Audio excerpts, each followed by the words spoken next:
La Revolución Francesa. 1794.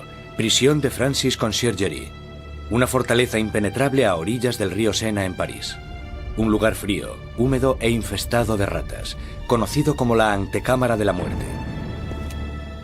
En su interior, la voz de una joven nación está a punto de ser acallada. Con el pelo rapado y el cuello desnudo, Maximilien Robespierre está preparado para la cuchilla de la guillotina, para pagar el precio del desastre que dejó a su paso. La explosión de acontecimientos que constituyeron la Revolución Francesa. La Revolución Francesa es un momento extraordinario en el que la gente empieza a creer que puede rehacer casi toda la sociedad. No solo pueden cambiar la política, las instituciones, sino que a través de la acción política pueden cambiar también la propia naturaleza humana. La Revolución Francesa realmente constituye una encrucijada para el mundo moderno, porque todo empieza a tomar una dirección diferente. Nacida en plena era de la Ilustración, la Revolución fue testigo de cómo la tierra feudal le daba la espalda a la tradición aristócrata y trazaba un nuevo camino para el futuro. Hará temblar los cimientos de Europa y su impacto afectará al mundo entero. La Revolución Francesa es el acontecimiento más importante de la historia occidental. Hay avances como la Revolución Industrial, el capitalismo, pero en lo que se refiere a acontecimientos no se me ocurre ninguno más importante. Fue la revolución que más alteró las cosas, si consideramos que se deshizo de la Iglesia Católica, de la cristiandad, de la nobleza, del rey, de todo aquello que es tan fundamental antes del nacimiento del mundo moderno. La Revolución Francesa dará de comer a los pobres. Traerá la democracia a Francia y establecerá un nuevo orden en la sociedad. Pero el progreso tendrá un precio. Fue un momento de una extraordinaria esperanza y ambición, y de repente se convirtió en la tragedia más espantosa. Ahora Robespierre está destrozado y derrotado. Pero hace solo 2 días se alzaba como el triunfador de la revolución más grande y sangrienta de toda Europa. Era tan fiel a sus ideales que le llamaban el incorruptible. Era tan poderoso que con la más mínima palabra podía sembrar el miedo en toda la ciudad. Robespierre era un excelente orador. Las palabras eran sus armas. Ahora, silenciadas por un disparo en la mandíbula, espera a que le llegue la misma muerte, rápida y brutal, que él impuso a muchos otros.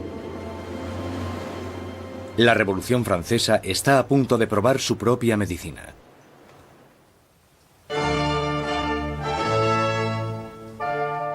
En la primavera de 1770, nadie hubiese podido prever los turbulentos acontecimientos que estaban a punto de suceder. El Palacio de Versalles se llena de distinguidos miembros de la corte real. Acabado en 1682, Versalles fue la obra maestra del rey Luis XIV. Para poner cierta distancia entre él y sus súbditos, Luis XIV se trasladó fuera de la capital de Francia, a un pequeño pueblo a 19 kilómetros al este de París, donde ordenó la construcción del palacio más grandioso de toda Europa. Durante casi 100 años ha sido la residencia de la hasta ahora inquebrantable monarquía de la nación. Y hoy es testigo de una boda muy importante. El nieto del rey Luis XIV, el príncipe Louis Capet, el siguiente en la línea sucesoria al trono, está a punto de casarse.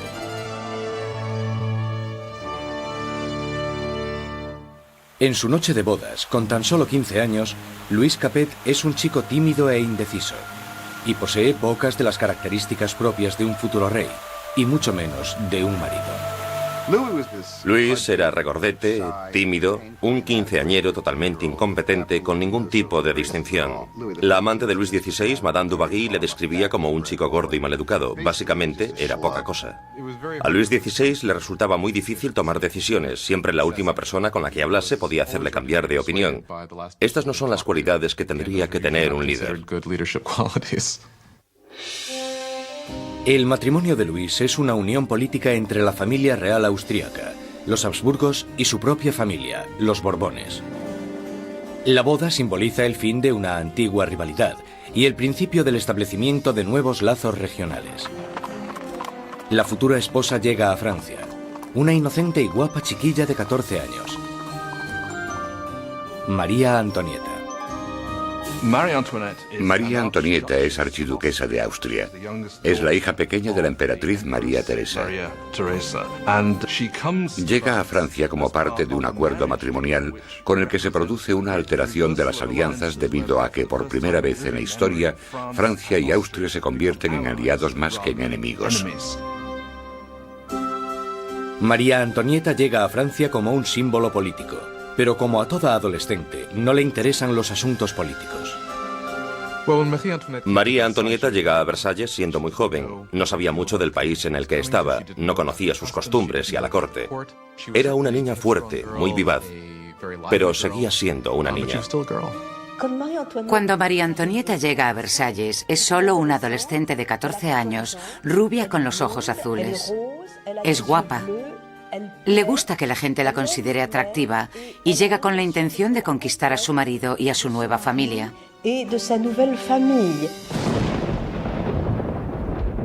En la noche de bodas cae una tormenta que no hace presagiar nada bueno. Pero en el interior, el esplendor de la ceremonia ilumina el palacio mientras los recién casados se dirigen a su habitación real. En una ceremonia que simbólicamente asegura la concepción de un heredero, los cortesanos del rey presencian el momento en que la joven pareja se mete en la cama de matrimonio por primera vez.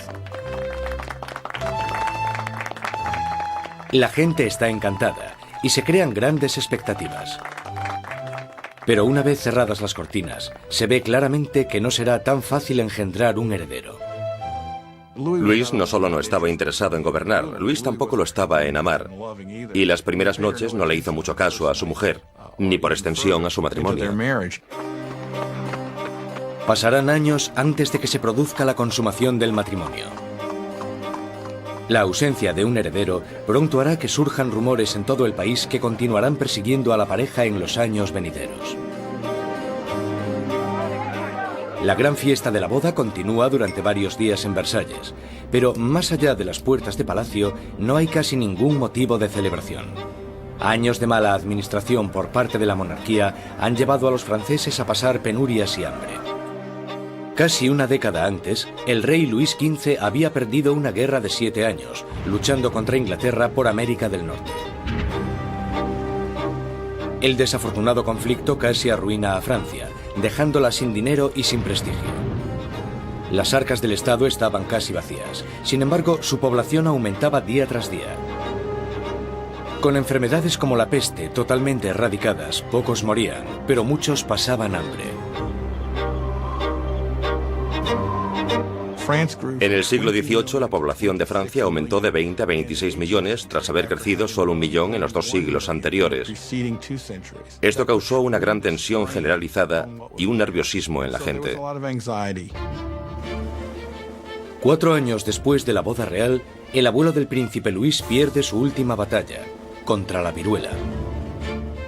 Muere Luis XV, un rey derrotado e impopular, dejando atrás a un país al borde del caos. En una espléndida ceremonia, el joven príncipe Luis hereda el trono y es coronado como Luis XVI. A pesar de la grandeza de su coronación, Luis XVI es totalmente consciente de que no está en absoluto preparado para ejercer de rey. Cuando muere el abuelo de Luis XVI y queda claro quién heredará el trono, él les dice que no sabe qué tiene que hacer, que se siente como si el mundo se le hubiese caído encima. A pesar de haber tenido una educación enfocada a su futuro reinado, no se siente preparado. Con un reino en crisis, Luis XVI es el peor hombre para estar al mando. El rey de 20 años reza: «Protege, Señor, a aquellos que reinan demasiado jóvenes». Instalados en los aposentos reales de Versalles, Luis XVI y María Antonieta empiezan su nueva vida como jóvenes monarcas. Aunque solo a 19 kilómetros, en París, está surgiendo una nueva era. Una era que entra en colisión directa con la monarquía en sí. Es la peligrosa nueva era de las ideas, la era de la Ilustración.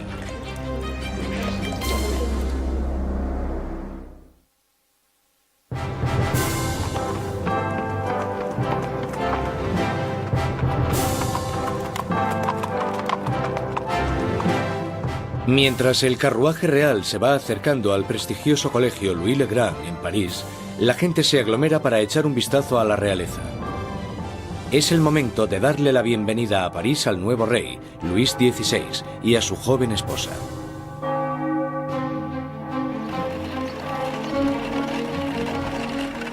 Y a la cabeza del comité de bienvenida está un prometedor estudiante de Derecho, el joven Maximilien Robespierre. Cuando Robespierre era niño, el rey visitó su colegio y Robespierre le leyó un discurso en latín. Así que, en realidad, habló con Luis XVI cuando él era solo un adolescente. Cuando Robespierre recita su monólogo en latín, el rey casi ni se fija en el niño. Pero años después, sus destinos les unirán otra vez en circunstancias muy diferentes, mucho más dramáticas. Fue uno de estos rituales habituales en los colegios, y por supuesto es totalmente irónico porque allí estaba el joven Robespierre leyendo este discurso en honor al hombre que más tarde matará.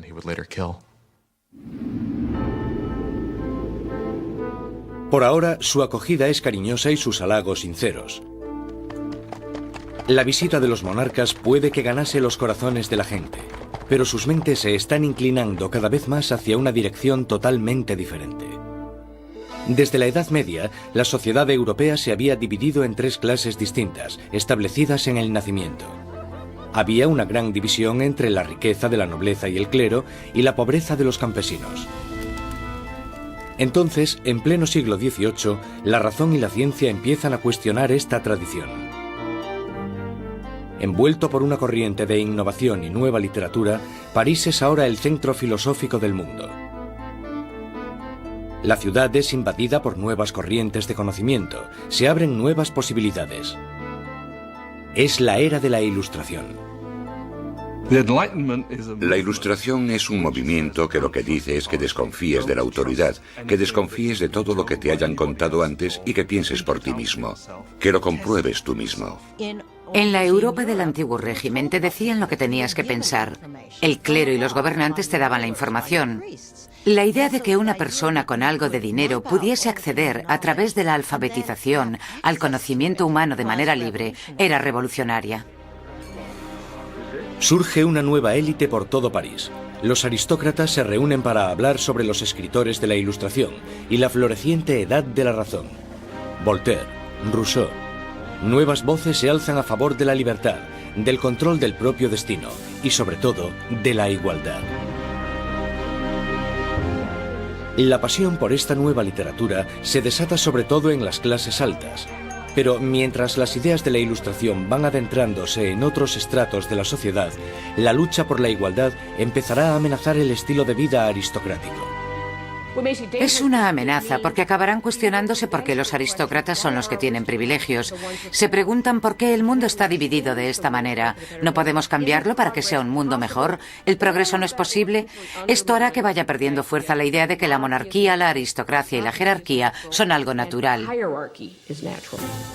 Para ver aplicadas las ideas de la Ilustración, solo había que echar un vistazo al otro lado del Atlántico, donde los americanos luchaban por independizarse del antiguo enemigo de Francia, Inglaterra. El joven rey Luis quiere vengarse de las derrotas de su abuelo en la guerra y ve su oportunidad en la guerra de la independencia americana. Luis confía a la causa un total de 2.000 millones de libras, lo suficiente para alimentar y dar cobijo a 7 millones de ciudadanos franceses durante un año. La inversión marcará el inicio de un colapso económico en Francia.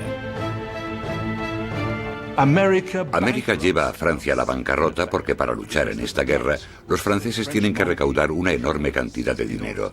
Esto lleva a la monarquía francesa a endeudarse para poder luchar en la guerra de la independencia americana.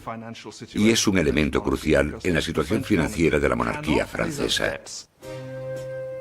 Mientras Luis XVI manda dinero y tropas al otro lado del Atlántico, María Antonieta se ocupa de generar sus propias deudas. La vida en Versalles es una interminable rutina de rituales arcaicos y formalismos. Hay ceremonias para cuando el rey y la reina se levantan, para cuando se visten, para cuando comen, para cuando se van a la cama. Para entretenerse en medio de la monotonía de estos rituales, María Antonieta preside extravagantes desfiles de moda. María estaba obsesionada con una moda ridícula, sobre todo con esos recogidos tipo torre de varios centímetros de altura y que llevaban horas y horas de elaboración y en los que metían todo tipo de ornamentos y frutas. A muchos les parecían una obscenidad. Acabaron representando todos los problemas de ella, de Versalles y a esa cultura. Aparte de esta moda extravagante, María Antonieta se entretiene con los cotilleos de la corte, haciendo apuestas y representando obras de teatro. Cuando empieza a acumular deudas, le ponen el nombre de Madame Déficit. A María le ponen el nombre de Madame Déficit, ya que el país está sumido en un caos económico, y ella sigue gastando en vestidos, joyas y zapatos como si nada. Ella era la Imelda Marcos de su época. De todas las deudas que tiene la reina, la más grande es la que tiene con su país. Un heredero a la corona. En los 7 años que llevan casados, Luis XVI y María Antonieta aún no han concebido un hijo. Ella se encuentra en una situación cada vez más humillante. El trabajo de la reina es darle un heredero varón al trono francés. Y en esa época la gente la criticaba y estaba desilusionada. Decían que el rey nunca se debería haber casado con esa archiduquesa austriaca, porque ahora ni siquiera podía darle un heredero al trono. María Antonieta se encuentra en una situación desesperada. El apetito de Luis por la comida es incuestionable, pero el sexual está claro que no entra dentro del menú. María Teresa, la madre de María Antonieta, se cuestionaba: si una mujer tan guapa como mi hija no puede hacerle funcionar, ¿qué es lo que pasa? Luis XVI y su joven esposa María Antonieta no fueron capaces de concebir un hijo durante 7 años, y esto deslucirá el principio de su reinado. De sobra era conocida su afición de cerrajero. Había un montón de canciones sobre Luis el cerrajero, al que le costaba encontrar el agujero donde meter la llave. El desinterés de Luis XVI por el sexo es visto como una falta de hombría. Después de años de frustración y depresión por parte de la corte, al rey se le diagnostica una enfermedad curable llamada fimosis. Luis tenía una deformidad que hacía que la excitación sexual fuese extremadamente dolorosa, y por tanto no hubo consumación del matrimonio hasta que una operación quirúrgica lo corrigió, pero le aterraba operarse y le llevó años decidirse a hacerlo. Y cuando al final se operó, ¡voilà! Después de una simple operación, la pareja pudo tener su primer bebé, María Teresa. Pero no es fácil reparar el daño que se le ha hecho a la imagen de María Antonieta durante años. Desde principios de 1780, las calumnias habían circulado por todo el país, sátiras pornográficas del rey y de la reina, folletos obscenos que se reían de la impotencia de Luis XVI y retrataban a la reina como una ramera promiscua en una corte pervertida y decadente. Cuando la situación en el campo empeora, la opinión de la gente sobre la monarquía empieza a cambiar.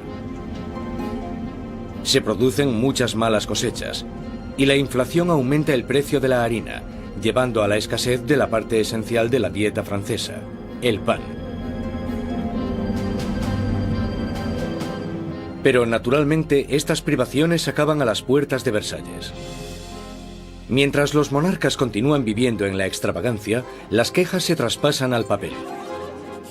A la corte real se le acusa directamente. ¿Sabe por qué hay tanta gente necesitada? ¿Es acaso que su lujoso estilo de vida devora en un día lo que 1 millar de hombres necesitaría para subsistir? ¿Quién es el hombre que está detrás de estas acusaciones? El mismo joven que solo unos años antes felicitó al rey y a la reina por su coronación. Maximilien Robespierre. La gente pronto tendrá un portavoz que pedirá la libertad y la igualdad por la revolución.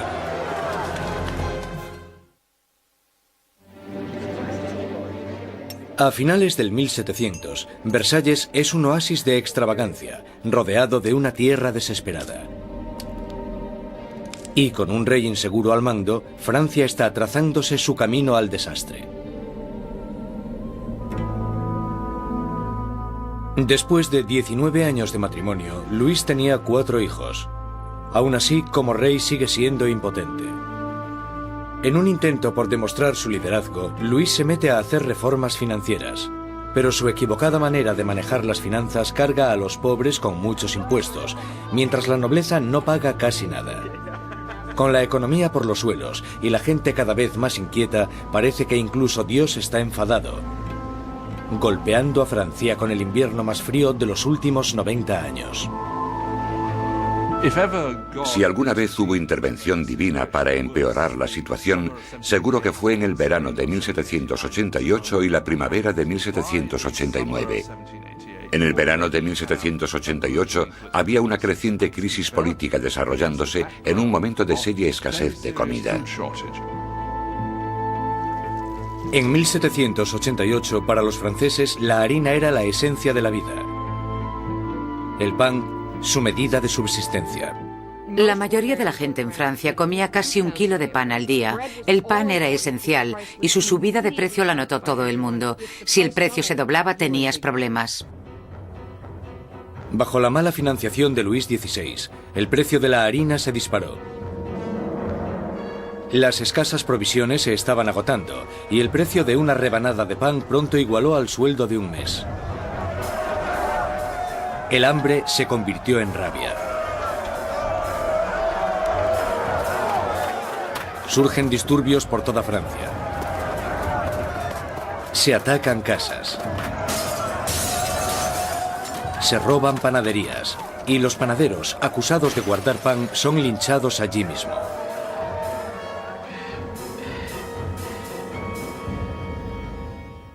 Con la economía destrozada, los bancos fuerzan a Luis XVI a contratar a un ministro de Economía, Jacques Necker.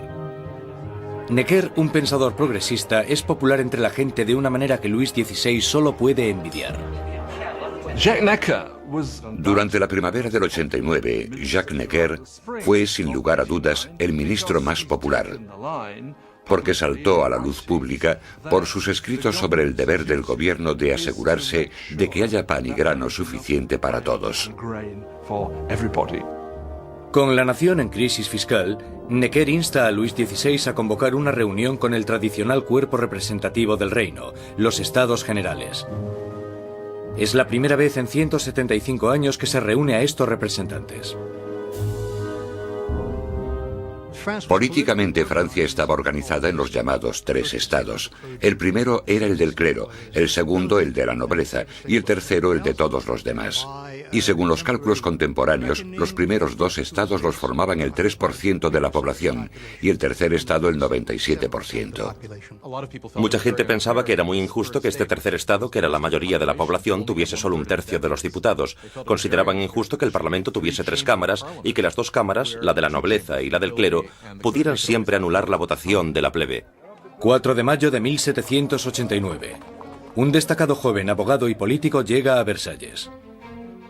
Maximilien Robespierre viene a presentarse ante los Estados Generales como diputado, para ser la voz que pida justicia para la gente que él representa, el tercer estado. Robespierre era un huérfano provinciano que había destacado académicamente con la obtención de una prestigiosa beca, convirtiéndose en un orador elocuente. Un mojigato en apariencia, pero con las ideas muy claras. Cuando volvió a su casa, al pequeño pueblo de Arras, las ideas de la Ilustración que había absorbido en los salones de París tuvieron a un poderoso defensor porque se convirtió en el abogado de los oprimidos de su pueblo natal. Cuando volvió a Arras y empezó a ejercer de abogado, leyó mucho sobre la Ilustración, y cuando Robespierre ejerció de abogado en Arras, intentó utilizar esas ideas en los casos que él estaba defendiendo. Robespierre y sus compañeros pedían que la nobleza y el clero pagasen sus impuestos. Pero Luis XVI se siente cada vez más amenazado por el creciente radicalismo del tercer estado. Entonces, el 20 de junio, después de 6 semanas de estancamiento, los diputados se dan cuenta de que están siendo silenciados. El 20 de junio, cuando los diputados llegan a la reunión y encuentran las puertas cerradas, sospechan de un complot. Van a la sala, que era lo que nosotros llamamos la sala de juego de pelota, pero que en realidad era un frontón, se reúnen y juran que no dejarán de reunirse hasta que tengan una nueva constitución. Los diputados deciden constituirse en una nueva Asamblea Nacional y ser los verdaderos representantes del pueblo de Francia. El juramento del juego de pelota es uno de estos grandes y simbólicos momentos de la historia de la Revolución Francesa. Tienes a todas estas personas reunidas en este gran espacio abierto que es la sala de juego, levantando sus brazos en una especie de saludo casi romano, y para esta Asamblea Nacional fue el momento en el que se dan cuenta de su poder y dignidad, y realmente vieron que podían derrocar al rey de Francia. La Asamblea Nacional nace de un revolucionario estado de rebeldía. Será una comunión de voces procedentes de todo el país, un cuerpo parlamentario representando la voluntad de la gente. Pero arrebatarle el poder al rey no será tan fácil como firmar una simple proclamación. Todas estas victorias iniciales que tuvieron lugar en Versalles son la mayoría victorias sobre el papel y ninguna se había llevado a cabo.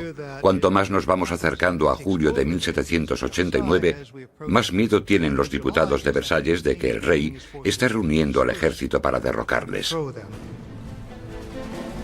A principios de julio, 30.000 soldados toman posiciones en los alrededores de París. Para defenderse, la gente forma una nueva Guardia Nacional. Los revolucionarios asaltan las armerías de París y se van con más de 28.000 mosquetes. Lo único que les falta es la pólvora, y la gente sabe dónde encontrarla. En el centro de París se alza un enorme castillo de piedra, conocido como el símbolo del dominio feudal: la Bastilla. La prisión acoge los almacenes de pólvora de la ciudad y se conoce como la prisión de las torturas y las muertes inexplicables. La Bastilla había sido el gran símbolo del despotismo monárquico, el gran símbolo de los reyes de Francia yendo más allá de los límites de su propio poder. Para los franceses simboliza el horror. En medio de las revueltas se produce un sorprendente escándalo. Luis XVI despide a su ministro de Economía, el apreciado Jacques Necker, por portarse demasiado bien con el pueblo. Horas después de despedir a Necker, llega a París la noticia de que han despedido a su hombre preferido de la corte. No queda más opción que la sublevación. El 14 de julio, multitud de gente se reúne identificándose entre sí con un pequeño emblema. Rojo y azul son los colores de París, separados por el blanco, el color de la Casa de los Borbones. El tricolor ha nacido. De entre la multitud exaltada, una voz grita: ¡a la Bastilla! Con el ataque a la Bastilla, la gente de París está diciendo: no te podrás librar de una nueva Asamblea Nacional. La gente está tomando cartas en el asunto, está cogiendo las armas y diciendo: estamos del lado de la revolución. Cuando el director de la Bastilla, Bernard Delaunay, se entera de que una gran multitud se está aproximando a la prisión, intenta cerrarla. Monta una defensa desesperada, pero los revolucionarios asaltan la fortaleza y arremeten contra los guardas con cuchillos y lanzas.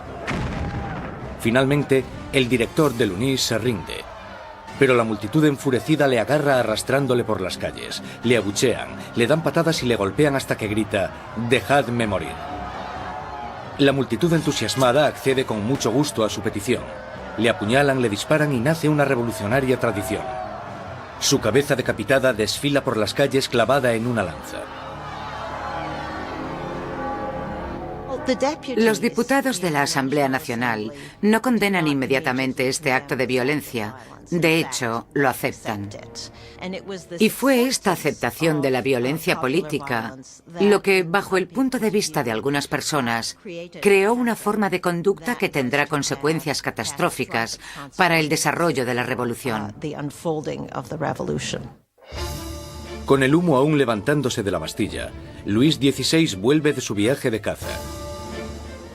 Debajo de la fecha del 14 de julio de 1879 escribe: «Nada», refiriéndose a su desafortunada caza.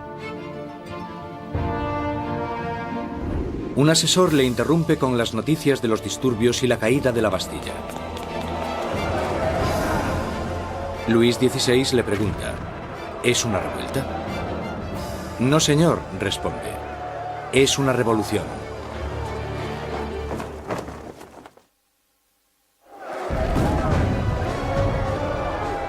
La victoria en la Bastilla desata el irrefrenable torrente de la revolución. La gente ha desafiado a su rey y ha ganado. No hay vuelta atrás. Como símbolo de la derrota del feudalismo, la gente, hombres, mujeres y niños atacan y destruyen la Bastilla con sus propias manos, ladrillo feudal a ladrillo feudal. Están empezando a desmantelar el pasado. Los franceses querían destrozar la Bastilla lo más rápido posible, pero no tenían la posibilidad de usar explosivos poderosos. Así que esto se hizo muy despacio, pero con un ímpetu tremendo.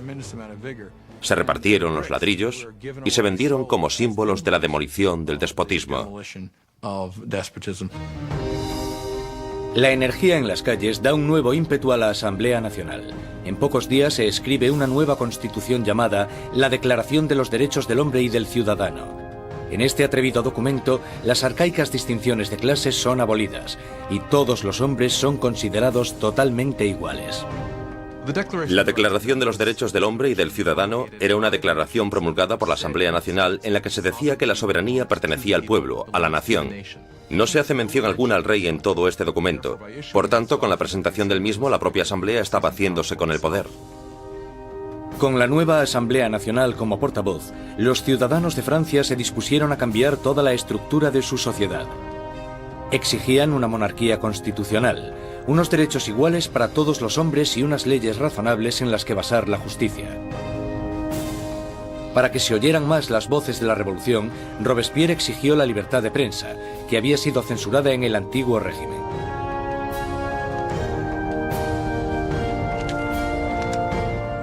Como resultado, la prensa libre la encabeza l'Ami du Peuple, el amigo de la gente.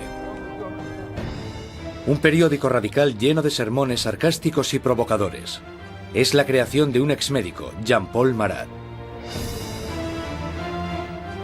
Después de un periodo de fracasos profesionales, Marat acabó viviendo en la pobreza y durante un tiempo encontró refugio en las alcantarillas de París. Allí fue donde contrajo una dolorosa enfermedad de la piel que le obliga a pasar largo tiempo dándose baños medicinales. Un Marat amargado y fracasado encuentra en la revolución la válvula de escape perfecta para su desgracia. Jean-Paul Marat era simplemente uno de esos profesionales insatisfechos y desgraciadamente la revolución da una oportunidad a los profesionales insatisfechos. Marat canalizó toda su rabia, todo su resentimiento a través de un periódico que tuvo un éxito increíble, l'Ami du Peuple. Marat era un hombre con una rabia fuera de lo normal. Solo hay que leer las páginas de su periódico l'Ami du Peuple para darse cuenta. En cada publicación se puede ver la paranoia que tiene. Ve conspiraciones en todas partes contra la revolución y para él la respuesta es muy simple. La sangre, las cabezas.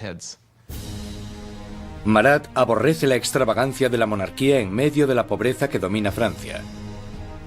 Y solo necesita el rumor más insignificante para arremeter contra el rey y la reina en su periódico.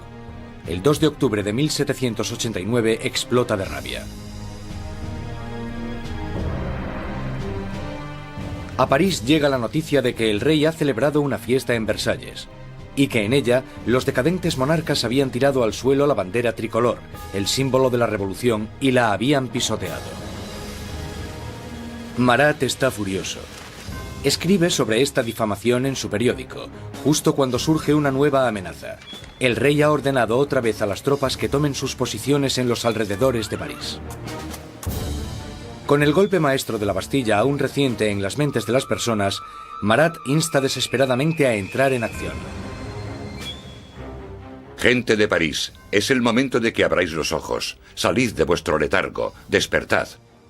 Una vez más, despertad. 5 de octubre. París se despierta con un ensordecedor ruido de campanas. Las mujeres se reúnen cerca del ayuntamiento para protestar por la escasez de pan. Y, según la gente se va enterando de la ofensiva fiesta del rey, el miedo al acercamiento de las tropas reales se mezcla con la rabia. Pronto, miles de mujeres se dirigirán a Versalles, con lanzas y pistolas en sus manos. Las mujeres van a exponer sus quejas al rey. El núcleo de esta multitud estaba compuesto por las famosas poissardes, las temidas pescaderas de los mercados centrales, famosas por su complexión fuerte y su valentía. Iban equipadas con cuchillos enormes de escamar pescado y estaban muy fuertes para transportar cajas. Yo no me atrevería a meterme con ellas. Son mujeres de los barrios pobres que se ven afectadas por el aumento del precio del pan y la escasez de productos. De repente se dan cuenta de que tienen que hacer algo.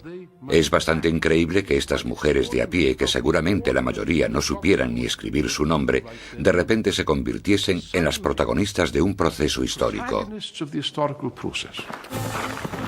En Palacio, la noticia de que había un grupo de mujeres acercándose llegó a oídos de la reina. Cuenta la leyenda que fue en este momento cuando María Antonieta dijo la famosa frase que en realidad nunca dijo. María Antonieta no dijo, dejadles comer tarta. Eso es un mito. Desgraciadamente a María Antonieta probablemente ni siquiera le importaron los pobres de su país el tiempo suficiente como para decir eso. Mientras las mujeres se reúnen fuera de las puertas, Luis XVI se da cuenta de que la revolución ya no puede ser ignorada. La tiene en la puerta de su casa. Acepta firmar la Declaración de los Derechos del Hombre y del Ciudadano, pero la multitud continúa aumentando durante la noche. Cuando llega la mañana, hay 20.000 personas acampadas fuera de Palacio Real. Para acabar con los signos de distancia entre el rey y sus súbditos, la multitud enfurecida pide que el rey y la reina se trasladen a París. Más indeciso que nunca, Luis XVI es demasiado débil para responder. Su indecisión desatará la furia entre la multitud y pondrá las vidas de la familia real en grave peligro. Al no conseguir conformidad inmediata con lo que ellas quieren, realmente parece que van a matar a la reina. Un grupo de mujeres entran en el palacio, pidiendo a gritos la sangre de la reina. Matan a los guardas, los decapitan y clavan sus cabezas en lanzas. Estaban como locas gritando por todo el palacio. Dadme sus entrañas, dadme su cabeza, yo quiero una pierna, yo quiero un brazo. Creo que estaban tan frenéticas que si la hubiesen encontrado probablemente la habrían descuartizado.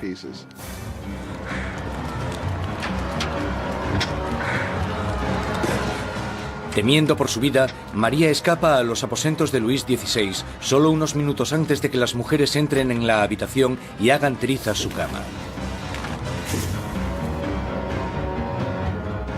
El rey y la reina están ahora a la merced de la multitud. Y lo que la multitud quiere es un poco de atención por parte del rey.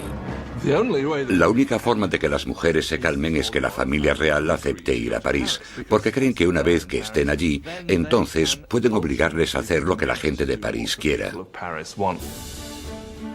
60.000 personas inician la marcha, llevándose de Versalles carros y carretas de harina de la despensa real. El carruaje real es escoltado todo el camino hasta París. El rey y la reina son obligados a ir a París, con las cabezas de los guardas que habían sido masacrados en el castillo. Les habían cortado las cabezas. Es realmente un acto de violencia extrema. Las cabezas se reconstruyen con maquillaje y desfilan delante del carruaje del rey y la reina. El rey y la reina hacen del Palacio de las Tullerías su nuevo hogar. Nunca volverán a ver Versalles. Una vez que la familia real se traslada a París, se convierten en prisioneros de París. Ellos lo saben y todos lo saben. Tienen grandes limitaciones de lo que pueden hacer. Son los prisioneros de la capital, de eso no hay duda. Abandonan Versalles y la asamblea se traslada a París. El poder está ahora en manos de la gente. Francia tendrá una nueva democracia, unas nuevas leyes y una nueva e inolvidable forma de justicia hará su debut en el Estado revolucionario. La guillotina.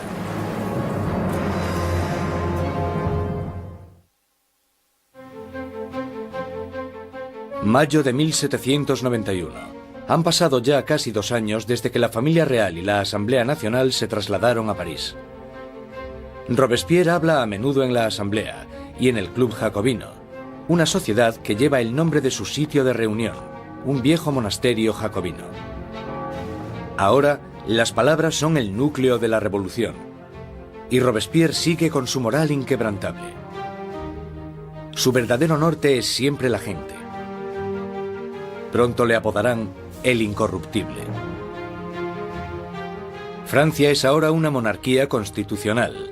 El rey está obligado a compartir su poder con los revolucionarios en la Asamblea. Pero parece que su ración de poder se va haciendo cada vez más pequeña, y es obligado a firmar ley tras ley, disminuyendo su propio poder y el del otro régimen feudal, la Iglesia Católica.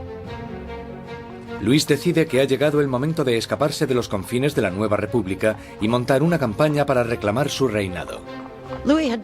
En 1791, Luis XVI decide que necesita volver a obtener el control de su país. Y sabe que solo puede hacer eso con la ayuda de un ejército extranjero. Así que su idea es dejar el Palacio de las Tullerías y avanzar hacia la frontera más cercana. 21 de junio de 1791.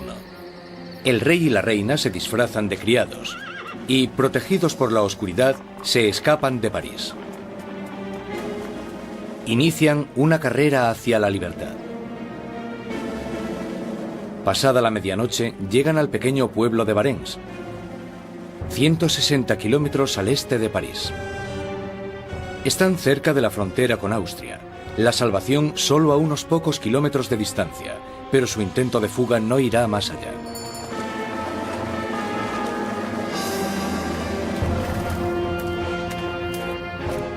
Los rumores del viaje de los monarcas les habían precedido.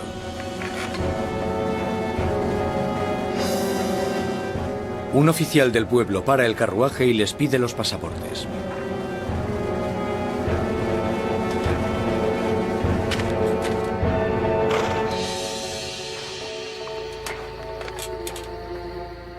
Las sospechas del oficial se confirman. Es la firma del rey. El hombre está impresionado, pero los guardias revolucionarios de cerca de allí no se sienten nada intimidados por esto. Él espera todo el tiempo que la gente le reconozca y que se produzca una rebelión a su favor, y para su horror y sorpresa, no se alegran de verle. Ven que está intentando escapar y lo que pasa es que le arrestan y se lo llevan de vuelta. La idea de que el monarca había intentado abandonar a su pueblo era psicológicamente catastrófica. El acontecimiento realmente rompió el lazo que unía a Luis XVI con sus súbditos. Ahora no solo tenían un rey superficial, sino que tenían un rey que obviamente también era un traidor.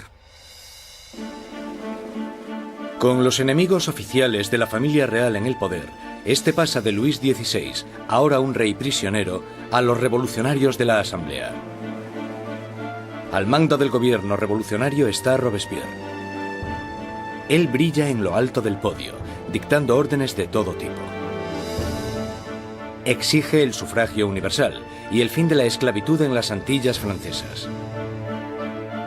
Pide incluso con más pasión la erradicación de la pena de muerte. En la nueva era de la Ilustración, Robespierre quiere deshacerse de todos los restos del pasado medieval. Europa ha heredado un macabro repertorio de métodos de ejecución de la Alta Edad Media. Muertes crueles y tortuosas, a base de arrastrar, descuartizar, colgar, ahorcar y quemar en la hoguera. Bajo el antiguo régimen había toda una colección de truculentos castigos. La decapitación estaba reservada para la nobleza, y algo que la revolución quería desde el principio era que todo el mundo tuviese una muerte igual. Querían simbólicamente que todos pudiesen tener el mismo castigo. A pesar de la oposición de Robespierre, una nueva máquina de matar toma protagonismo en París.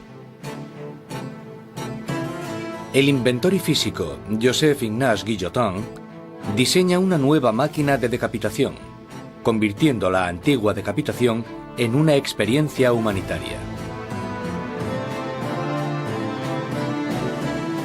El doctor Guillotin describe su nuevo aparato a la Asamblea. El mecanismo cae como un rayo. La cabeza sale volando. La sangre se desparrama. El hombre está muerto. El mayor defensor del derramamiento de sangre, el periodista Marat, publica un artículo entusiasta en su periódico anunciando el nuevo nombre del aparato: guillotina. Pronto se conocerá con otro nombre: la cuchilla nacional. Los revolucionarios franceses creían en los valores humanos. Creían que no se debía causar un sufrimiento innecesario. Y lo que les gusta de la guillotina es que es rápida y eficiente. Y parece ser que, a pesar de que nadie haya regresado para contarlo, es indolora. La guillotina silenciará a los enemigos internos de la revolución, a cualquiera que sea sospechoso de planear el regreso del rey al trono. Pero son los enemigos de alrededor de Francia los que más preocupan a la Asamblea. Hay un miedo creciente de que los miembros de la familia real que huyeron a Austria inicien una contrarrevolución armada. La Asamblea exige un ataque preventivo, una declaración de guerra a Austria. Robespierre está en contra. Robespierre es una de las pocas personas que se opone a la guerra, porque piensa que los enemigos ganarán. Robespierre teme que el país no esté preparado porque no tiene un ejército capaz de derrotar al enemigo, y por tanto el enemigo llegará y destruirá la revolución. Robespierre no consigue convencerlos. En abril de 1792, la Asamblea declara la guerra a Austria, el país gobernado por la propia familia de María Antonieta. Surge un sentimiento nacionalista. Si Austria derrota al ejército revolucionario, Luis XVI sin duda reclamará su trono. Y se sospecha que María Antonieta está ayudando al enemigo mediante el envío de cartas a sus familiares en Austria, en las que se les pasa los movimientos de las tropas francesas para que obtengan ventaja. Todo esto mientras el rey y la reina simulan su apoyo a la revolución. Luis XVI y María Antonieta están jugando a dos bandos. Muchas veces simulan estar a favor de la revolución, pero a la vez conspiran contra ella. Están intentando sobrevivir. Se podría entender como que son supervivientes, pero bajo el punto de vista revolucionario, son unos mentirosos.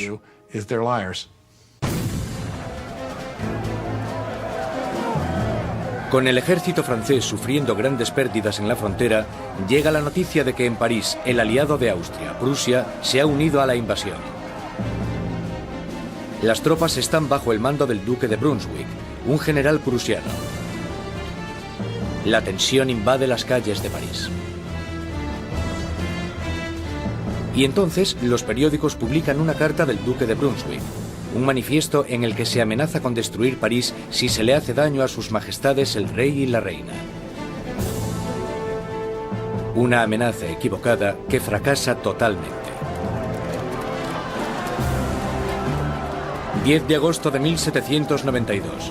27.000 ciudadanos armados, empujados por la rabia y la indignación, se dirigen al Palacio de las Tullerías e inician un ataque salvaje contra los guardias reales. Al final mueren más de 800 hombres de ambos bandos. El rey huye y busca protección en la Asamblea, pero ya no existe la monarquía. A Luis le han quitado oficialmente su título. Ha nacido la República Francesa. La cuchilla de la guillotina es bautizada con la sangre de los restantes guardias de Luis XVI.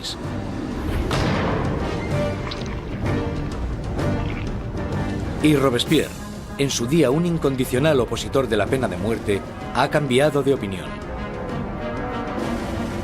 El nacimiento de una nueva república solo puede iniciarse con la muerte de un rey.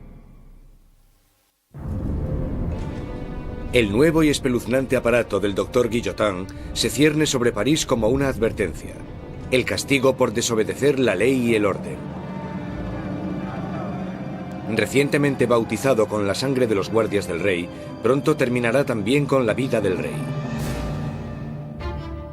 En agosto de 1792, con el rey destronado y la familia real metida en prisión, Robespierre y sus jacobinos están sumidos en una lucha por el control del gobierno nacional contra los girondinos, los moderados de la Asamblea. Pero en las calles de París hay un nuevo movimiento político. Como símbolo de su rechazo a la tradición aristocrática, los ciudadanos de a pie se niegan a llevar los calzones o culottes de los aristócratas. Se hacen llamar los sans-culottes, los sin calzones. Los sans-culottes se consideran los verdaderos representantes del pueblo francés, no eran de los más pobres. Solían ser artistas y tenderos bastante bien avenidos, gente de ese estilo, pero al menos trabajaban con sus propias manos. No ponerse los calzones, los culottes, para ellos simbolizaba sencillamente que no eran aristócratas, que eran gente normal. Los sans-culottes toman el control del gobierno de la ciudad de París, mientras que los jacobinos y los girondinos incitan al país a no apoyar a la Asamblea Nacional, ahora llamada la Convención. La Convención está luchando por el control del ejército francés, que está rápidamente perdiendo territorios contra Austria y Prusia.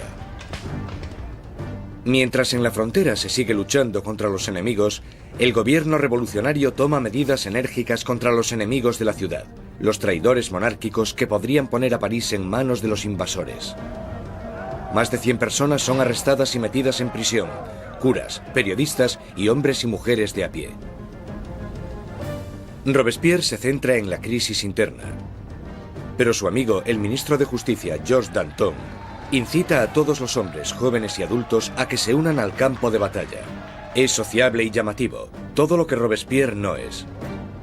Pronto, el nombre de Danton se empieza a oír por todo París. Danton es un personaje lleno de vida, grandilocuente. Un bebedor empedernido, libertino, que a pesar de pertenecer a la clase alta, al contrario que Robespierre, es capaz de identificarse totalmente con los trabajadores, de una manera que Robespierre simplemente no puede. Según se va acercando el enemigo, la convincente retórica de Danton moviliza a la gente, haciendo que muchos se decidan a acudir al frente. Hay un momento muy famoso en el que los ejércitos austríaco y prusiano les están invadiendo, y él se pone delante de la gente y grita eso de: para vencer nos hace falta audacia, más audacia y siempre audacia. Realmente es una persona capaz de dirigir a un país en la lucha contra el invasor.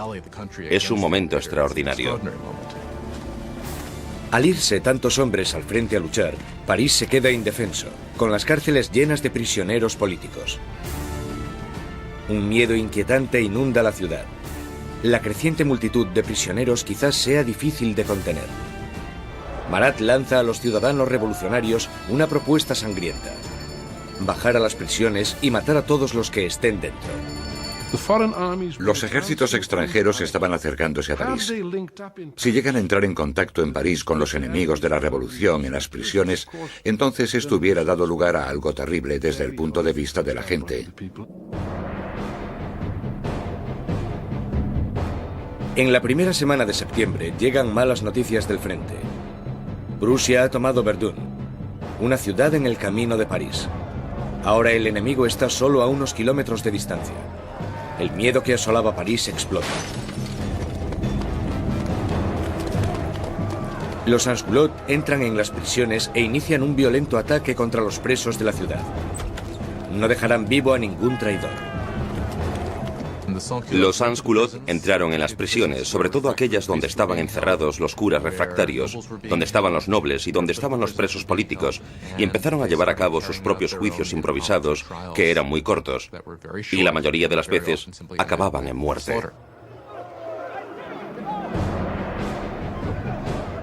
Las mujeres son violadas o mutiladas, los curas son destripados, los aristócratas descuartizados. En la primera masacre, más de 1.600 personas son asesinadas en solo unos días. Cuando la noticia de las masacres de septiembre se extiende por Europa, los enemigos de la revolución sienten repulsión.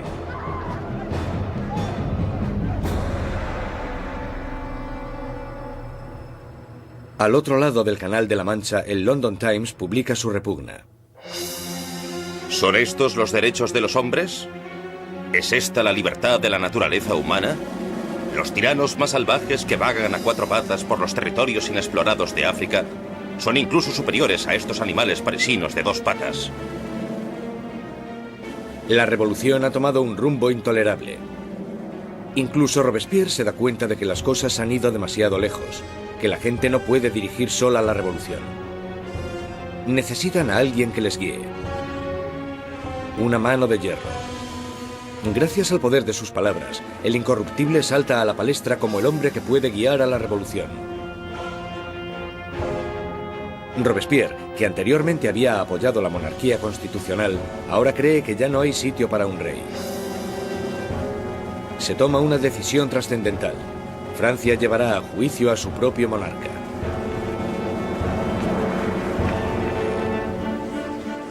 Con el veredicto reducido a una mera conclusión, el único debate sobre la mesa es la condena. Los moderados, los girondinos, piden que no se acabe con su vida, y esto les deja a un lado de la convención. A los girondinos se les planteaba una cuestión importante en lo que se refiere al rey, porque aunque ellos estaban convencidos de querer una república, no estaban tan seguros de que fuera necesario matar al rey. Los jacobinos, que querían la sangre del rey, superaban en número a los girondinos. ¿Por qué los jacobinos querían matar al rey? Yo creo que porque, como muy bien dijo Robespierre, para que la revolución pueda vivir hay que matar al rey. Si está bien que haya un rey, entonces algo va mal en la revolución. En todos los sistemas que existen, solo hay un castigo para la traición, y esa es la muerte. Por tanto, en ese sentido, si el rey es culpable de traicionar a su país en tiempos de guerra, entonces la conclusión es que debe sufrir la muerte de un traidor. El 20 de enero de 1793, Luis XVI es declarado culpable. Se dicta sentencia. El rey debe morir.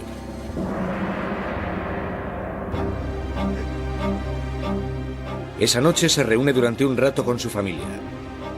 Él está calmado, y entre los llantos de sus familiares les promete que volverá a la mañana siguiente para despedirse definitivamente. Pero no lo hace. No puede soportar la angustia de su familia y debe guardar fuerzas para afrontar la guillotina.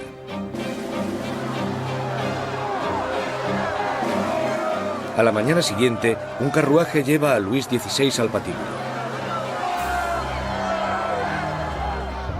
Estoicamente camina hacia la guillotina.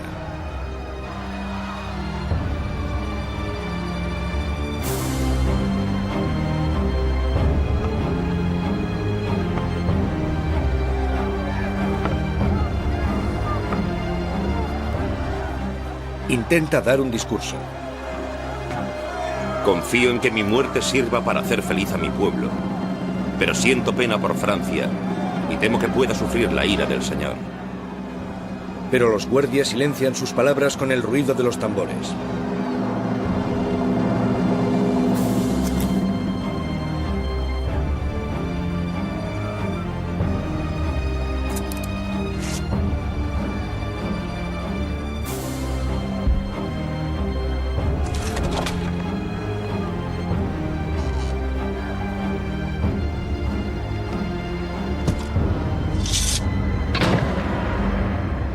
A las 10:22 de la mañana se acaba con la vida del hombre que fue rey de Francia.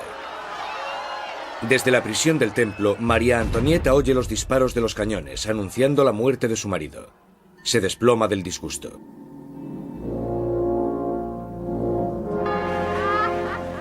La sangre del rey es derramada. La revolución victoriosa. Pero los enemigos de la revolución pronto reclamarán su propia victoria. ¿Su objetivo? El hombre que está pidiendo que rueden tantas cabezas. Jean-Paul Marat.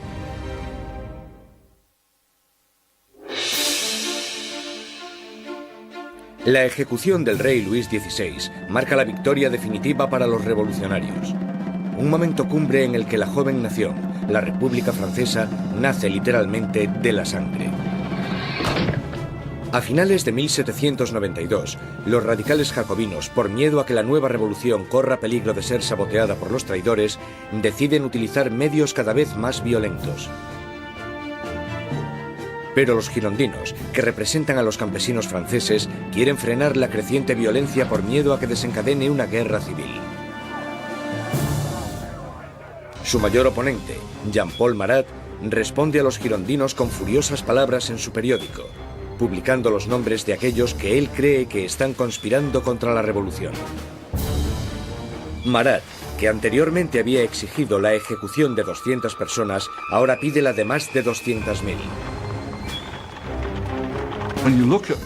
Cuando observas el periodismo de Marat, te das cuenta de que tiene un principio básico que es el de ser más radical que nadie y exigir que se mate a la gente. Si observas el periodismo de Marat, todo el rato dice, con solo cortar unas cuantas cabezas todo irá bien. Y cuando las cosas no van bien, si cortas unas cuantas cabezas más, todo irá bien. De repente, los parisinos empiezan a matar a gente y Marat es el primero que quiere llevarse el mérito por eso. Pero el movimiento radical no ha llegado a todas partes. La gente de las afueras de París está furiosa con la creciente brutalidad de los jacobinos y piden que pare el derramamiento de sangre. Este mensaje llega a oídos de la encantadora Charlotte Corday, una chica provinciana sencilla pero a la vez segura de sí misma. Charlotte Corday es una mujer corriente de la ciudad de Caen que está horrorizada por las muertes que están sucediendo y quizás con razón considera que Marat es el principal responsable de todo esto. Él ha jugado un papel decisivo en el radicalismo de la revolución. La gente seguía pidiendo que rodasen cabezas.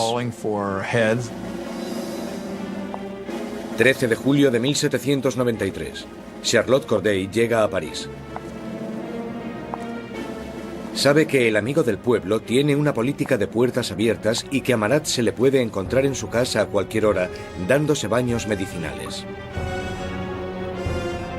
Corday le visita con la excusa de que tiene una lista de traidores, de aquellos que están colaborando con los enemigos extranjeros para acabar con la revolución. Marat le pide la lista, prometiendo a Corday que los traidores serán guillotinados al día siguiente. Y cuando se la da, coge una daga, un pequeño puñal, y se lo clava en el pecho.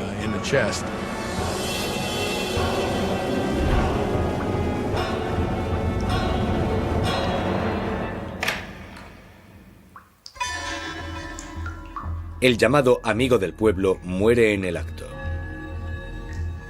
La furiosa voz de su periódico es silenciada.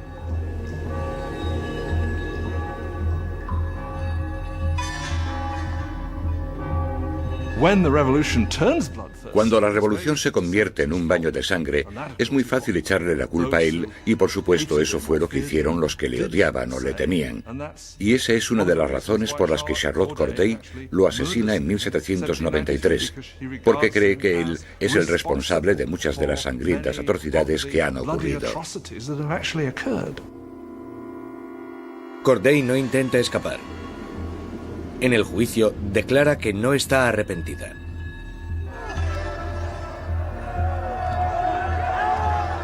¿Qué esperaba conseguir asesinando a Marat? La paz. Ahora que está muerto, volverá la paz a mi país. Charlotte Corday es rápidamente ejecutada y su sueño de paz muere con ella. Ha matado a Marat el hombre, pero ha creado a Marat la leyenda, y su famosa muerte es retratada por un pintor revolucionario, Jacques-Louis David. Se convirtió en un mártir. Se convirtió en algo casi como una figura religiosa. Había gente que incluso le rezaba, decían corazón de Jesús, corazón de Marat. En su funeral llegaron a hacer cosas como coger el baño donde le habían matado y ponerlo en el altar casi como si fuera una especie de crucifijo. Si te fijas en el cuadro de David de la muerte de Marat, el cuerpo de Marat está colocado exactamente igual que el cuerpo de Jesús en las representaciones clásicas de la piedad, el descenso de la cruz. Así que, claramente, se está asociando a Marat con Cristo. Y Marat representa una nueva especie de Dios en la República Radical. Robespierre está celoso de la adoración por Marat, pero él, siempre tan pragmático, dirige su atención a los asuntos más urgentes. Porque aunque Marat haya muerto, sigue habiendo otros que quieren que se derrame sangre. Sangre real. La Conciergerie, la oscura antecámara de la muerte. 8 meses después de la ejecución de su marido y apenas unos días después de la ejecución de Charlotte Corday, encierran aquí a María Antonieta en una horrible celda totalmente sola. Una de las cosas más terribles que le suceden a María Antonieta es que después de la ejecución de Luis XVI, le quitan a sus hijos. Sus hijos eran lo más importante para ella y sabía que los revolucionarios someterían a su hijo a terribles torturas para que se olvidase de sus orígenes reales. Y parece que ella estaba en lo cierto. En tan solo un par de años, su hijo murió por causa del terrible abandono y las torturas a las que era sometido. María Antonieta, la que fuera una joven presumida, tiene ahora solo 38 años, pero la revolución la ha envejecido mucho más. María Antonieta era una mujer muy guapa, elegante, hasta que llegó la revolución. A partir de 1788 empezó a adelgazar. El pelo se le llenó de canas, dejó de ser coqueta y de ponerse guapa. Adelgazó muchísimo. El día del juicio estaba irreconocible. El 15 de octubre se celebra el juicio de María Antonieta y es acusada de traición y de dilapidar los fondos nacionales. Las pocas pruebas que se presentan son basadas en espantosos y vengativos rumores. Una acusación se añade a la lista. Es acusada de incesto con su hijo. Ante esta acusación, María Antonieta se alza para defenderse. Apelo a la conciencia y a los sentimientos de todas las madres presentes para saber si hay alguna de vosotras que no se estremezca ante la idea de semejante horror. Y en ese momento hubo un cambio de tercio porque todas las mujeres se sintieron culpables y se dieron cuenta de que habían llegado demasiado lejos con esas acusaciones. María Antonieta tiene esperanzas de que, en un momento de compasión pública, la deporten a Austria, pero sus esperanzas se echan por tierra cuando se entrega la sentencia. Correrá el mismo destino que su marido. María Antonieta estaba en cierto sentido condenada desde el principio. Era el símbolo de la alianza austríaca que había demostrado ser desastrosa para Francia. Ella era, junto con su marido, el hazmerreír de la gente debido al aparente fracaso sexual de su matrimonio. Y ella era un símbolo de la cultura monárquica en una época en la que la propia cultura monárquica era vista como algo totalmente corrupto y perjudicial para el país. Así que por todas estas razones era odiada como ninguna otra reina había sido odiada jamás. Era vilipendiada e injuriada. Desde su celda, María Antonieta escribe una última carta despidiéndose de sus hijos y de su familia, prometiendo ser valiente. Le cortan su pelo blanco y largo para prepararle para la guillotina.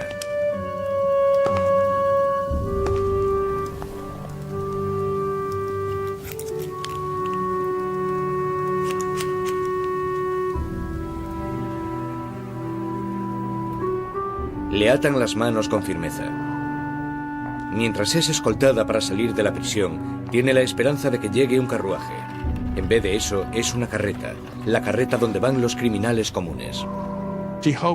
Ella esperaba que cuando la llevasen al patíbulo recibiría el mismo tratamiento que recibió el rey, lo que suponía subir en un carruaje cerrado para que la multitud no pudiese llegar hasta ella. Pero la pusieron en una carreta abierta y la gente le gritaba todo tipo de cosas horribles, terribles amenazas. Apenas la sombra de la soberana que fue, María Antonieta mantiene su dignidad de reina mientras desfila por las calles de París.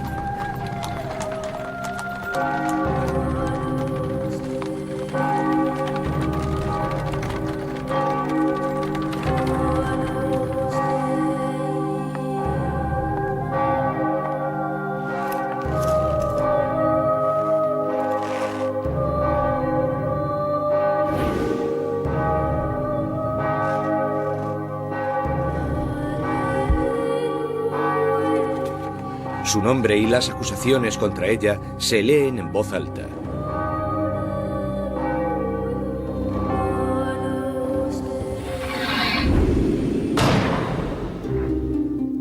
La última reina de Francia ha muerto. Varios días después, tras incontables ejecuciones, un miembro de la Convención Nacional comenta lo absurdas que son estas masacres, y sus aliados, uno detrás de otro, son guillotinados. Él dijo, la revolución es como Saturno, devora a sus propios hijos. Danton le contesta, las revoluciones, amigo mío, no son un camino de rosas. El derramamiento de sangre solo acaba de empezar.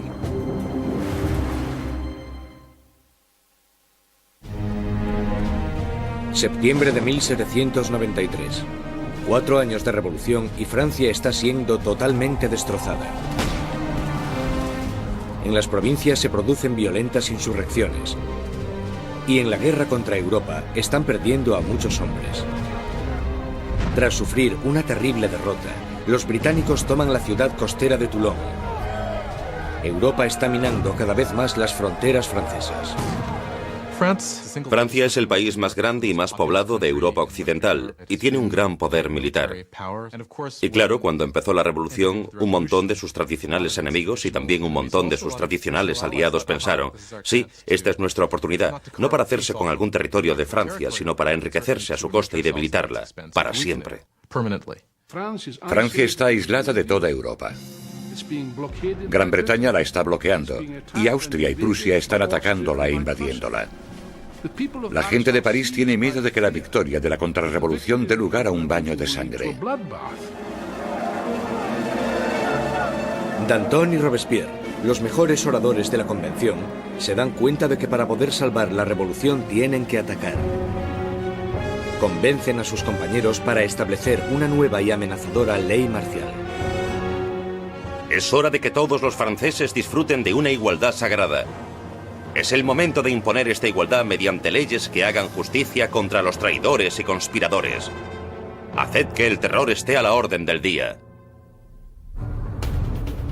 Esto inicia un nuevo capítulo en la revolución. Un periodo de represión violenta llamado el terror. En un increíble cambio de tercio, los revolucionarios suspenden la nueva constitución y todos los derechos que garantizaba. Se colocan policías de paisano por todo el país. Cualquier persona sospechosa de realizar actividades contrarrevolucionarias es perseguida, sometida a un juicio rápido y mandada a la guillotina. El reino del terror fue concebido como un gobierno de emergencia. Lo que ellos entendían como terror se basaba en sembrar el terror en los corazones de los enemigos de la República. Por lo tanto, digamos que o estaban muertos de miedo o eran arrestados y liquidados.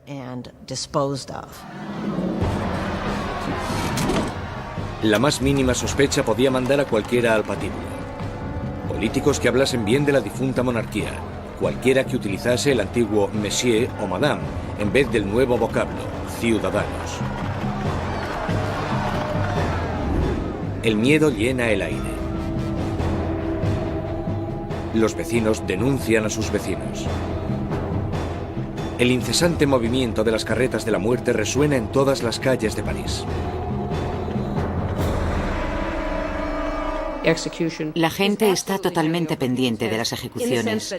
Saben que en París hay policías de paisano, bastantes policías de paisano por todas partes, de pie en la cola del pan, escuchando lo que las mujeres dicen y arrestándolas si no les gusta lo que oyen. Podían arrestarte por quejarte por lo caro que estaba el pan.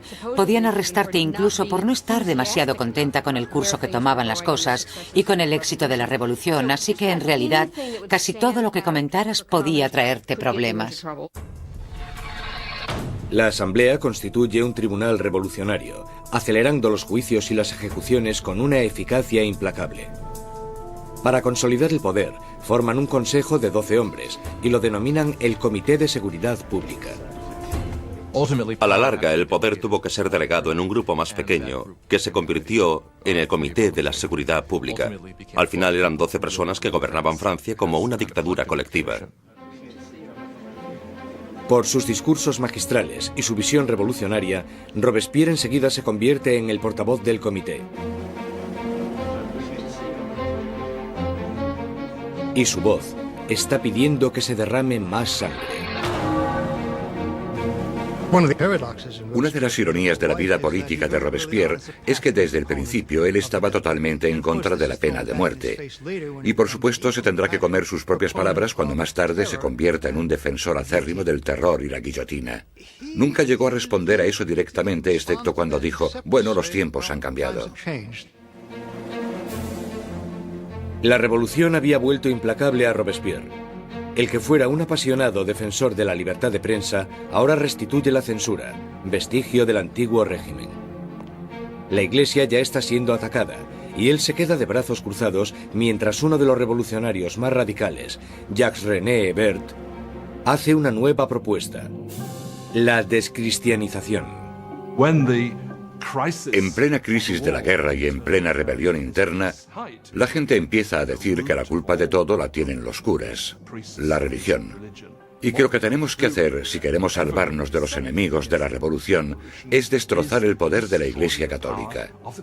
La superstición, el fanatismo, eso es de lo que trata la religión y por tanto lo que tenemos que hacer es erradicar todo eso. Las calles que llevaban la palabra San son cambiadas de nombre. Los iconos religiosos son destrozados y reemplazados por tributos al nuevo santo, Marat.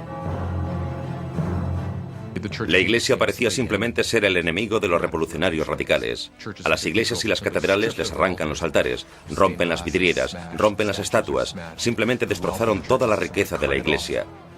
Por supuesto, a los europeos esto les chocó, incluso más que la muerte del rey. Ni siquiera salvaron el calendario cristiano. Los años ya no son numerados a partir del nacimiento de Cristo, sino a partir de septiembre de 1792, el año del derrocamiento de la monarquía. Ahora es el año 1. A los meses se les da un nuevo nombre según las estaciones. Julio se convierte en Termidor, abril en Floreal. Los meses duran 3 semanas, cada una de 10 días de duración. El calendario revolucionario seguramente fue diseñado como una especie de arma contra el cristianismo, contra la creencia cristiana.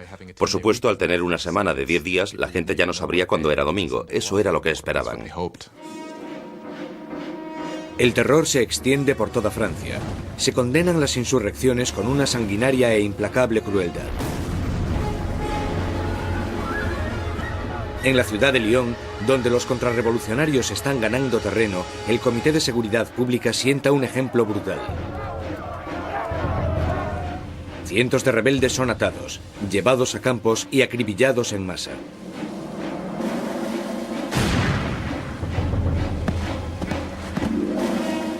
Una región llamada la Vendée, al oeste de Francia, también se ha convertido en bastión de la contrarrevolución. Barcas llenas de rebeldes y curas atados entre sí son hundidas sin piedad. Más de 100.000 personas son asesinadas solo en la zona de la Vendée. En París, la hoja de la cuchilla cae a un ritmo aún más frenético.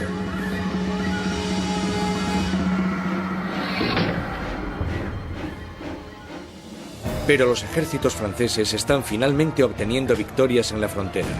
Bajo el mando de un magnífico joven comandante llamado Napoleón Bonaparte, el ejército francés obliga a la Marina británica a realizar una humillante retirada en Toulon. La revolución está en su punto álgido. Robespierre está en su momento de más poder. Ha acabado con los enemigos de la revolución y ha asegurado su éxito sembrando el terror. Durante un tiempo, el terror fue un mecanismo muy efectivo para conseguir la unión del país, la unión del gobierno, y para luchar en lo que fue, después de todo, una guerra en varios frentes, en el frente este, en el frente norte, contra enemigos externos. Una guerra civil en la zona de la Vendée, que fue la más sangrienta de todas, y también una guerra civil contra los girondinos y otros revolucionarios en contra del gobierno. El terror había alcanzado sus objetivos, pero no se para ahí, y no parará hasta que destruya al hombre que lo sembró. Maximilien Robespierre.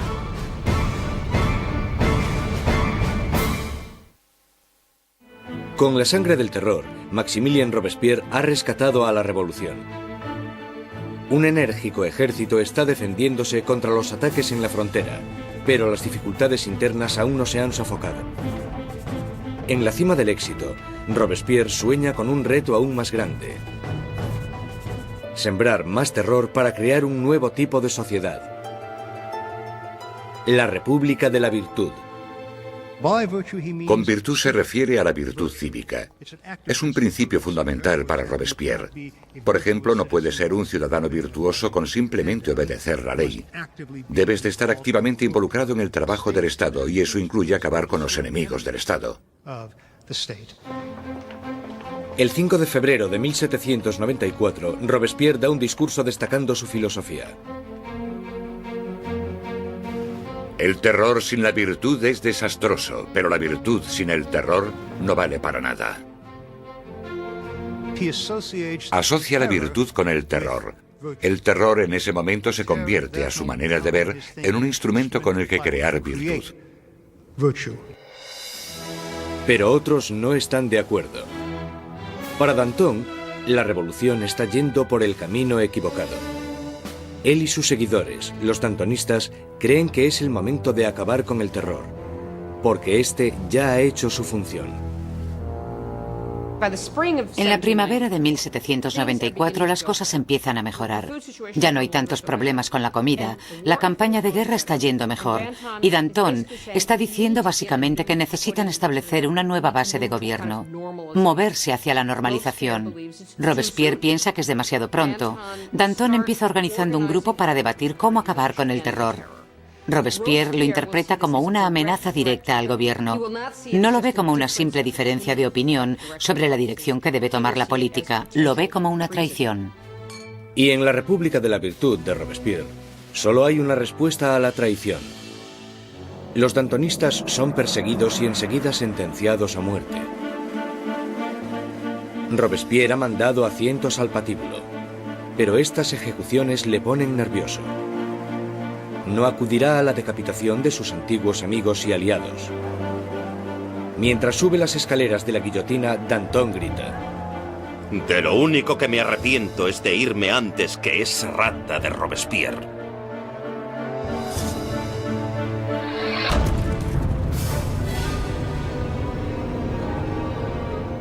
Con los dantonistas fuera de su camino, Robespierre inicia en Francia un período aún más sangriento y terrorífico.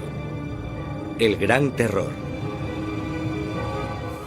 El Gran Terror es el nombre de la última fase del terror que duró desde la primavera hasta el verano de 1794. En este periodo, el ritmo de las ejecuciones empieza a aumentar de verdad, con lo que se desata el miedo, principalmente en París, aunque en todo el país empieza a aumentar de manera exponencial. Se calcula que al mes en París se realizaban 800 ejecuciones, y al final del periodo incluso más. El verdugo de París está más ocupado que nunca. Pero el 6 de junio de 1794, las carretas de la muerte dejan de sonar. La guillotina permanece silenciosa. Robespierre ha declarado un nuevo día de fiesta religiosa, el Festival del Ser Supremo. Quiere reemplazar al viejo dios católico por uno nuevo, la diosa de la razón.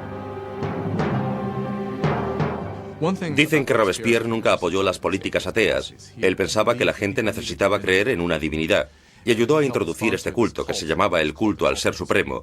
Y creo que fue en junio de 1794 cuando se colocó este increíble escenario con coros de gente vestida de blanco cantando y se construyó esta especie de montaña de papel maché en el centro de París. Y en el momento más importante de la ceremonia, el propio Robespierre salió de la cima de esta montaña vestido con una toga y caminando montaña abajo. Y creo que en ese momento un montón de gente pensó: vale, ¿quién se cree que es? ¿Acaso se cree que es Dios? ¿Acaso se cree que es el rey? Mientras el Gran Terror se descontrola, los aliados de Robespierre se dan cuenta de que ha perdido totalmente el contacto con la realidad. Hay algunos que piensan que Robespierre realmente había llegado a un punto tan extremo e irracional que ya no había vuelta atrás. Unos creen que su fanatismo le ha superado y otros que simplemente se ha vuelto loco. Una vez más, Robespierre centra sus sospechas en aquellos que están cerca de él. El 27 de junio, ahora el 9 de Thermidor, aparece en la convención y da un discurso lleno de amenazas. Será el último discurso que dará. Robespierre comete un error. Anuncia que tiene una nueva lista de enemigos de la República, pero no quiere darla. Todo el mundo teme estar en ella. Y cuando al día siguiente decide hacerla pública, le arrestan antes de hablar. Un improvisado coro de voces grita a Robespierre. Él les mira en silencio. Los diputados le acusan de rebeldía e inmediatamente le retiran de la convención. Robespierre y varios de sus aliados son llevados al ayuntamiento, donde permanecen vigilados durante la noche. Por la mañana temprano se oyen disparos y los guardias corren al segundo piso. Abren las puertas y se encuentran con una escena espeluznante. Uno de los aliados de Robespierre se ha tirado por una ventana. Otro se ha pegado un tiro en la cabeza. Y a Robespierre lo encuentran semi-inconsciente, con una herida de bala en la cara y la mandíbula destrozada por un supuesto intento de suicidio. Robespierre pasa sus últimas horas de vida en la mesa del Comité de Seguridad Pública, en la misma sala desde donde había conducido el terror hasta su espantoso y sangriento final. Mientras es ridiculizado e insultado por sus antiguos aliados, Robespierre es incapaz de responder. El gran maestro de la oratoria ha sido acallado. En la Conciergerie, donde la última reina de Francia le había precedido, Robespierre se prepara para la hoja de la cuchilla nacional. Su compañero de celda, el revolucionario Saint-Just, le señala un dibujo de los derechos de los hombres y el ciudadano, y declara: por lo menos hicimos eso. Robespierre encabezó la revolución y cambió la estructura de Francia. Estableció un nuevo orden de sociedad e instauró un sistema sangriento y tiránico para asegurarse el éxito. Pero estaba destinado a ser una de las últimas víctimas de este sistema. Resulta que la gente quiere realmente acabar con el terror, pero nadie sabe cómo hacerlo. Lo único que puede acabar con el terror, y parece que en eso todos están de acuerdo, es la caída de Robespierre.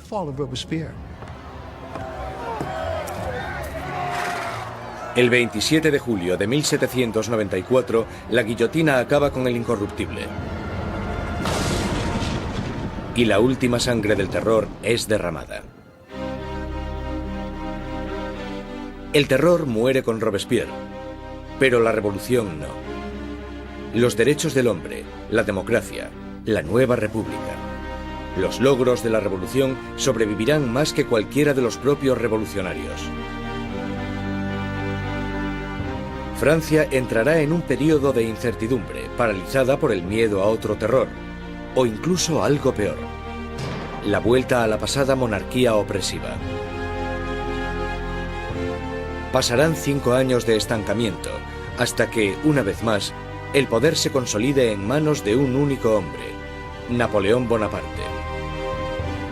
Los historiadores no se ponen de acuerdo sobre cuándo terminó la revolución. Algunos creen que terminó con la subida al poder de Napoleón.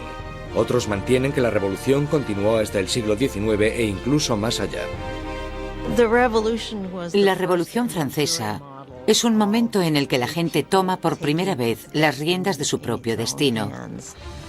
La idea de que los súbditos de la monarquía más antigua, más prestigiosa y más poderosa de Europa pudiesen reescribir su historia fue algo que tuvo una resonancia increíble. La revolución destruyó la antigua Europa feudal y cambió para siempre el curso de la civilización occidental. Con la Revolución Francesa surgen muchas preguntas. ¿Cuánta violencia está justificada para conseguir una sociedad mejor? ¿Tiene la gente derecho a acabar con lo que consideran un sistema injusto para reemplazarlo por lo que están convencidos en sus corazones de que es un sistema más justo? ¿Cuánta violencia está justificada para poder llevarlo a cabo? Aún hoy en día nos preguntamos todo esto. Cuando Robespierre y sus aliados estaban ocupados conduciendo a su país hacia el futuro, muchos de ellos se debieron haber preguntado cuál sería el resultado final. Más de 200 años después del nacimiento de la República Francesa, el fantasma de Robespierre está aún presente en las revoluciones. Desde Rusia hasta Vietnam, desde China a América Latina. Los experimentos franceses con la democracia han inspirado los modelos de todo el mundo. Sea donde sea que haya una tiranía, el grito pidiendo justicia perdurará para siempre. Libertad, igualdad, fraternidad. Por la revolución.